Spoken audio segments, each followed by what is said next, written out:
পাল্টে যাচ্ছে দেশের 7 বিমানবন্দরের অবকাঠামো। বিমানবন্দরগুলোর উন্নয়ন ও নিরাপত্তায় বর্তমানে 35,850 কোটি টাকার কাজ চলছে। আগামী বছরের শেষ নাগাদ প্রকল্পগুলোর কাজের সমাপ্তি ঘটবে। এর মধ্যে হযরত শাহজালাল আন্তর্জাতিক বিমানবন্দরের টার্মিনালের অপারেশনাল কার্যক্রম উদ্বোধন হবে 2023 সালের অক্টোবর মাসে। প্রধানমন্ত্রী শেখ হাসিনা স্বপ্নের এই টার্মিনালটি উদ্বোধন করবেন।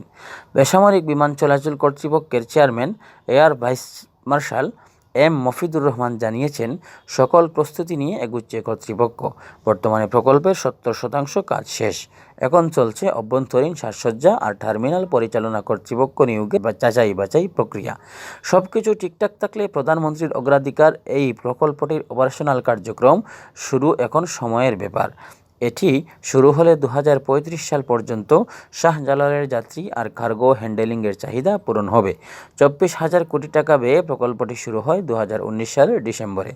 এম মফিদুর রহমান আরও জানান, 2023 সালের মধ্যে সব প্রকল্পের কাজ শেষ হবে। এতে পাল্টে যাবে দেশের বিমানবন্দরগুলোর অবকাঠামোগত চেহারা। প্রতিটি বিমানবন্দর হবে আধুনিক ও দৃষ্টিনন্দন। করোনার মধ্যেও বেবিচকের প্রকৌশলীরা এসব প্রকল্প বাস্তবায়নে দিনরাত কাজ করেছেন। প্রতিটি কাজের গুণগত মান নিশ্চিত করা হয়েছে।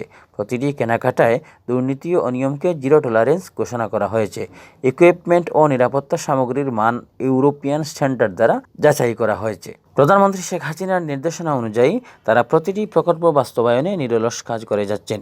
তবে বিশেষজ্ঞরা বলেছেন, বেবিচকের চেয়ারম্যান সহ শীর্ষ কর্মকর্তাদের অধিকাংশই 2-3 বছরের মধ্যে এখানে নিয়োগ পান। প্রথমে 1 থেকে 1.5 বছর তাদের কাজ শিখতে সময় চলে যায়। যখনই তারা পুরোপুরি অভিজ্ঞ হয়ে ওঠেন তখনই তাদের অন্যত্র পোস্টিং দেওয়া হয়, যা বড় প্রকল্পগুলোর কাজে মারাত্মক ব্যাঘাত ঘটে।